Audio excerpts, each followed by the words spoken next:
Assalamualaikum warahmatullahi wabarakatuh. Perkenalkan, saya Haleina Rezeki Putri Hartono. Saya adalah dosen di Politeknik Negeri Madiun jurusan akuntansi, program studi akuntansi. Saya adalah DYS pada program sertifikasi dosen tahun 2024. Pada video ini saya akan memperkenalkan mata kuliah yang saya ampuh, yaitu mata kuliah akuntansi manajemen.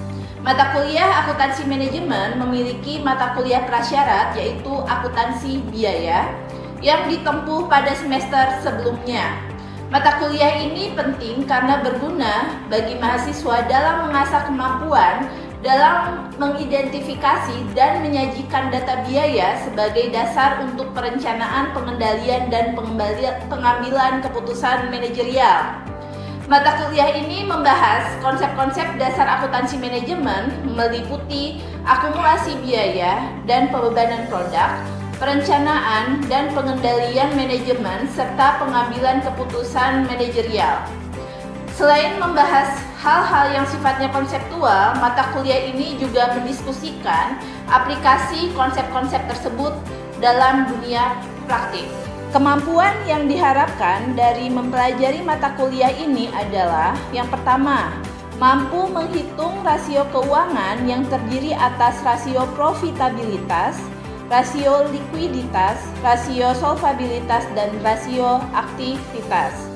Yang kedua, mampu menghitung harga pokok dengan metode akuntansi biaya tradisional, yaitu berupa sistem pembebanan biaya berdasarkan proses dan pesanan yang nantinya menjadi dasar dalam penyusunan laporan harga pokok produksi.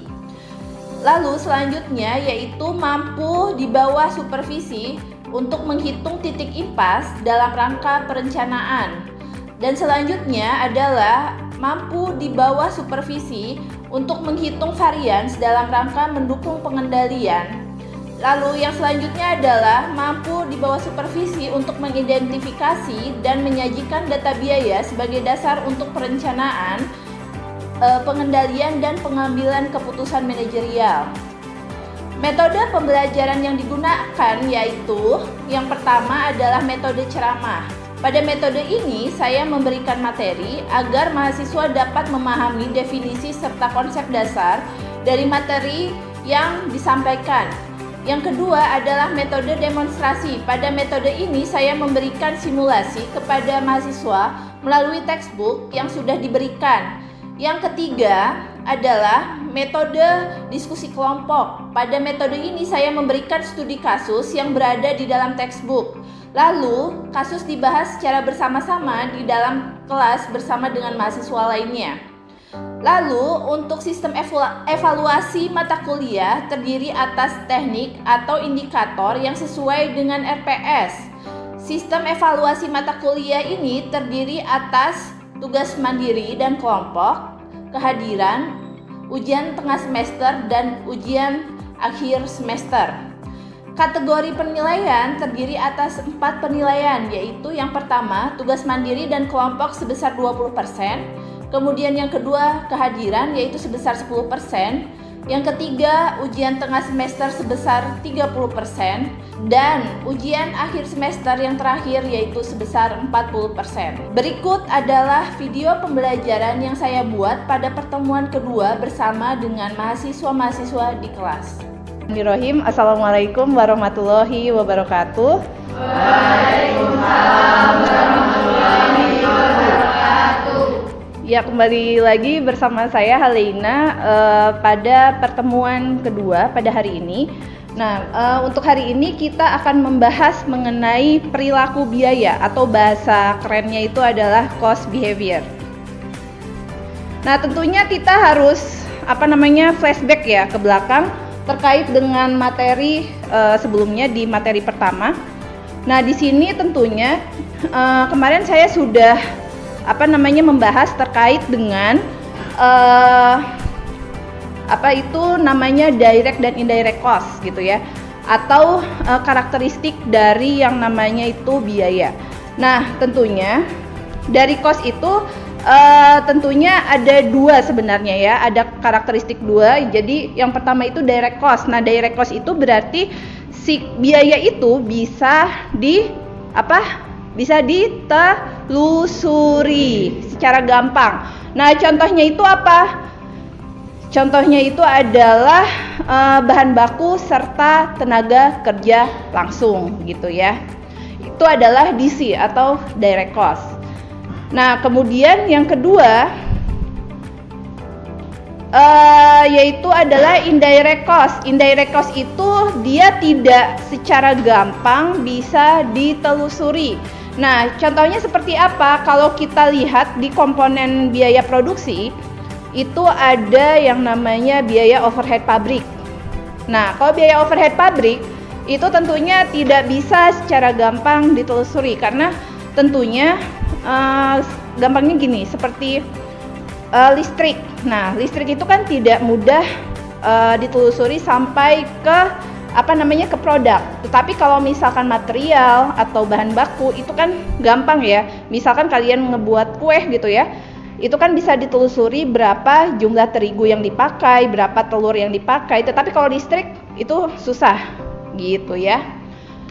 Nah, itu materi yang sebelumnya.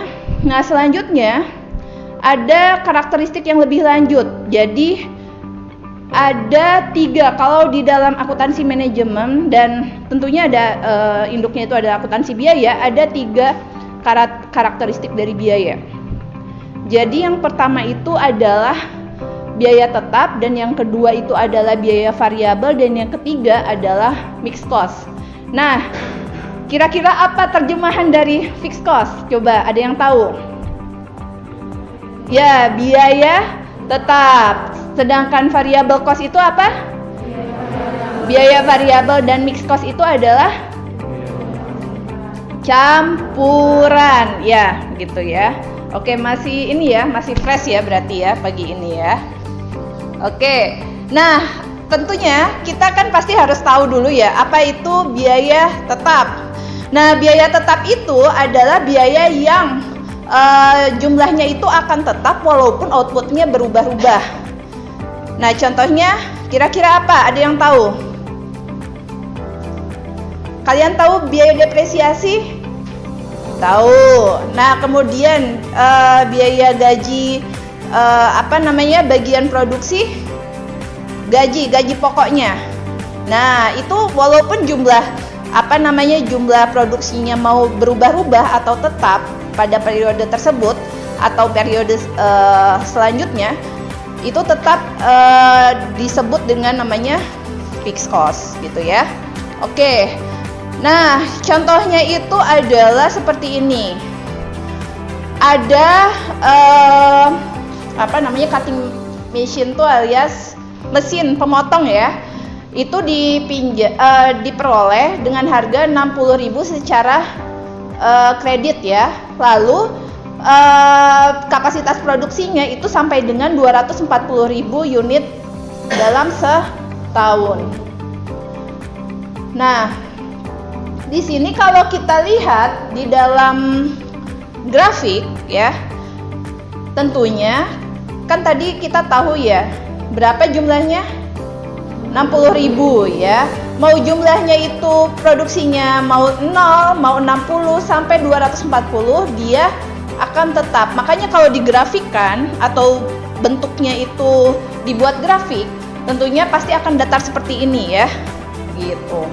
Nah, makanya kita lihat di sini biaya tetapnya itu merupakan biaya bukan pinjam mesin, tetapi jadi list of mesin tuh berarti kalian kalau misalkan membeli mesin secara kredit, nah itu adalah istilahnya dari list of mesin gitu ya.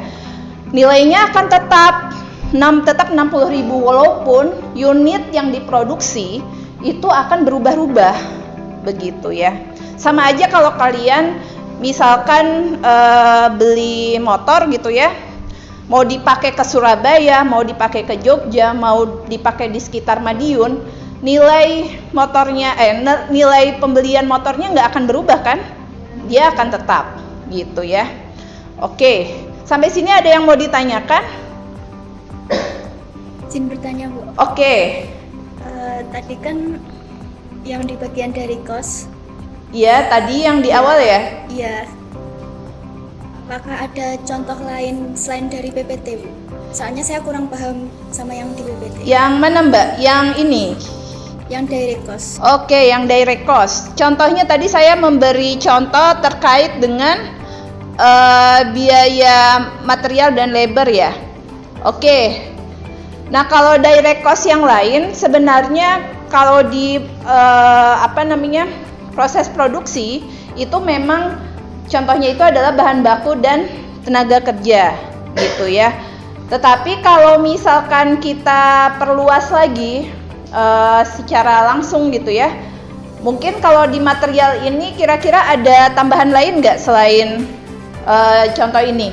Mungkin ada ada bagian lain dari material atau bahan baku yang mungkin bisa langsung di tracing gitu. Kira-kira ada nggak? Atau mungkin labor atau tenaga kerja langsung? Nah, kalau gampangnya gini aja ya. Contoh yang lain itu adalah kalau misalkan kalian lihat SPG yang ada di mana? Kalau di Madiun ini kan ada samudra, kemudian ada di mana lagi, di matahari, ya kan? Nah, mereka ini kan memang dapat gaji pokok ya. Tetapi ada komponen lain yang dia dapat, yaitu bonus, ya kan? Nah, bonusnya ini bisa masuk ke direct cost karena kita kita lihat di situ, kita lihat ternyata yang dijual, berapa jumlah produk yang dijual itu bisa kita telusuri langsung, ya kan? Nah, itu salah satu bentuk dari direct cost. Walaupun sebenarnya kalau terminologi cost itu tidak hanya di dalam perusahaan manufaktur, dia juga bisa meluas ke perusahaan jasa, gitu ya. Oke, paham Mbak? Ya. Nah, selanjutnya, sebentar saya geser dulu biar cepat. Nah, ini tadi saya sampai fixed cost ya. Nah, kemudian ada karakteristik yang lain, yaitu variable cost. Nah, variable cost ini adalah biaya yang berubah sesuai dengan outputnya, ya. Contohnya apa? Ada yang tahu? Bahan baku apakah masuk ke bukan direct cost ya, ke variable cost? Ya, karena outputnya berubah bukan outputnya berubah, tetapi biaya itu akan berubah sesuai dengan outputnya. Jadi kalau misalkan kalian mau buat kue sebanyak 1 loyang versus 100 loyang, mana yang lebih banyak bahan bakunya? Yang 100 loyang ya, lebih banyak terigunya, lebih banyak telurnya, lebih banyak pengembangnya ya tentunya gitu ya. Oke, seperti itu. Nah, kalau kita lihat di sini tadi ya, si cutting machine itu dia menggunakan listrik ternyata ya, listrik. Jadi kayak semacam ternyata itu cutting machine itu dia gunakan untuk memotong sesuatu gitu ya. Nah, di sini untuk tiap unit dia menggunakan 0,1 kilowatt hour atau satuan daya ya di situ, dengan harga di $2 per kilowatt hour. Jadi kalau misalkan kita hitung berapa biaya masing-masing unit, itu ternyata didapat dari $2 dikali dengan 0,1 gitu ya. Jadi $0,2. Nah, kalau misalkan kita lihat di sini, tentunya unit cost-nya dia tetap, karena unit cost ini diperoleh dari perkalian antara kebutuhan watt dikali dengan tarif biaya per kilowatt hour gitu ya. Nah, jadi kalau misalkan kita mau memproduksi misalkan 60.000 unit, kita kalikan aja dengan unit cost-nya. Jadi 60.000 dikali dengan 0,2. Jadi biaya listriknya atau biaya ya kalau cost of powernya itu adalah 12.000. Kalau misalkan untuk menghasilkan 240.000 unit, berarti kalian kali aja dengan 0,2 dolar. Nanti akan memunculkan biaya listrik senilai 48.000 gitu ya. Makanya kalau kita lihat di gambar, nah total cost-nya itu akan seiring bertambah sesuai dengan unit yang diproduksi. Kalau tadi fixed cost itu lurus ya, dia akan stagnan mau jumlah biayanya berapapun. Kalau variable cost itu akan berubah-ubah sesuai dengan unit yang diproduksi gitu ya. Oke. Nah, selanjutnya ada yang namanya total cost gitu ya. Total cost itu merupakan penggabungan antara variable cost dengan fixed cost gitu ya. Nah, tetapi tentunya di sini kalau digambarkan di dalam bagan, itu ada titik temu gitu ya antara fixed cost dan variable cost. Itu adalah total cost gitu ya.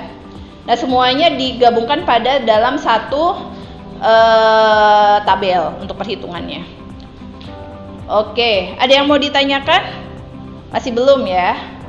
Nah, dan yang terakhir, ini karakteristik yang selanjutnya itu ada yang namanya mixed cost atau biaya campuran.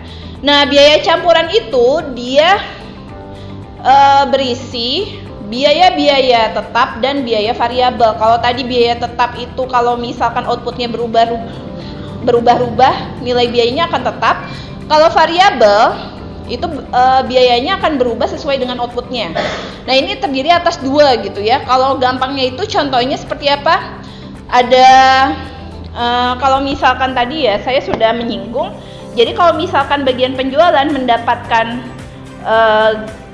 total pendapatan di akhir itu biasanya dia mendapatkan gaji tetap atau gaji pokok ditambah dengan bonus gitu ya.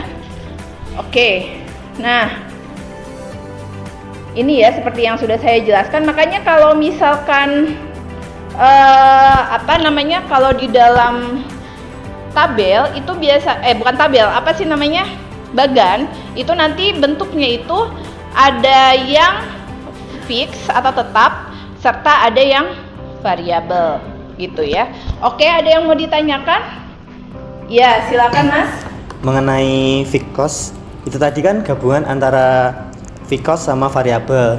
Iya. Kan artinya di dalamnya itu ada biaya tetap sama biaya variabel. Iya. Nah, mungkin bisa diberikan contoh perusahaan atau ada contoh yang lain selain ini ya. Oke, kalau misalkan teman-teman lihat di perusahaan manufaktur gitu kan, namanya kalau sekarang kan ya namanya listrik itu kan pakai voucher ya, iya nggak? Kalau misalkan rumah zaman dulu mungkin nggak pakai voucher ya, tetapi pakai rekening, kemudian di awal bulan itu ada yang muncul yang namanya tagihan. Nah, kalau ini beda contoh sebenarnya. Jadi kalau itu listrik rumahan, kita geser ke listrik industri ya. Nah, kalau di listrik industri sebenarnya mirip sama dengan rekening zaman dulu untuk terkait dengan listrik itu. Jadi memang ada box yang isinya meteran listrik, tetapi sebenarnya mereka itu perhitungan listriknya itu tidak pakai voucher kayak di rumah-rumah saat ini ya, tetapi mereka ini menggunakan yang namanya tagihan. Makanya kalau di industri itu ada yang namanya fixed cost-nya itu seperti abonemen, tetapi ada penggunaan listrik per wattnya itu dia masuk ke dalam biaya variabel. Jadi yang pertama itu abonemennya, jadi langganannya, biaya langganannya, dan yang kedua itu adalah pemakaian wattnya gitu. Sama seperti telepon zaman dulu ya, kayak gitu ya. Kalau sekarang kan berdasarkan berapa lama kalian ngomong gitu ya, kalau nelpon ada pulsanya. Nah, kalau zaman dulu itu memang ada pulsanya, ada biaya penggunaan pulsa, tetapi juga ada abonemen, semacam abonemen. Gitu ceritanya ya. Oke, sudah paham Mas? Ya, oke. Kita lanjutkan.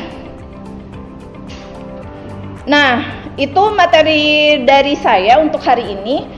Nah, selanjutnya kita akan belajar mengenai proses costing atau pembebanan biaya pada proses costing gitu ya. Nah, di sini memang beda. Jadi kalau misalkan di dalam perusahaan manufaktur atau perusahaan jasa sebenarnya ya, itu sebenarnya ada dua cara pembuatan produk gitu ya. Jadi ada yang berdasarkan pesanan dan ada yang berdasarkan produk massal. Nah, proses costing ini masuk ke dalam produk massal. Jadi nanti ada departemen yang nanti harus dilalui oleh masing-masing produk tersebut yang mau dihasilkan gitu ya. Nah, tentunya di sini nanti muncul biaya-biaya yang memang berbeda dengan yang namanya job order costing atau pembebanan biaya berdasarkan pesanan gitu ya. Nanti kita akan dipelajari sebelum tentunya di materi selanjutnya ya, di pertemuan ketiga. Dan di sini tentunya kita simpulkan dulu. Jadi tadi apa saja untuk jenis-jenis biaya? Yang pertama biaya tetap, yang kedua yang ketiga biaya campuran. Kalau biaya variabel itu apa? Biaya yang outputnya, biaya yang nilainya itu akan berubah sesuai dengan outputnya. Kemudian biaya tetap itu apa? Biaya yang nilainya tetap walaupun outputnya berubah-ubah ya. Lalu yang terakhir biaya campuran. Biaya campuran itu apa? Biaya yang terdiri atas yang pertama biaya variabel, yang kedua adalah ya, udah pada pintar ya di sini ya, alhamdulillah ya, amin gitu ya. Sekian materi dari saya untuk hari ini, dan jangan lupa nanti teman-teman untuk biasa ada tugas yang saya berikan gitu ya. Nanti silakan, nanti saya akan share di grup Telegram seperti biasa. Dan tentunya nanti teman-teman di minggu depan nanti silakan belajar dulu terkait dengan materi mengenai proses costing. Ada yang mau ditanyakan? Tidak ada? Terima kasih semuanya. Saya tutup dulu, saya akhiri. Terima kasih. Wassalamualaikum warahmatullahi wabarakatuh. Waalaikumsalam warahmatullahi wabarakatuh. Terima kasih Bu Ade. Iya, makasih semuanya. Demikian video pengajaran dari saya. Atas perhatiannya saya ucapkan terima kasih. Wassalamualaikum warahmatullahi wabarakatuh.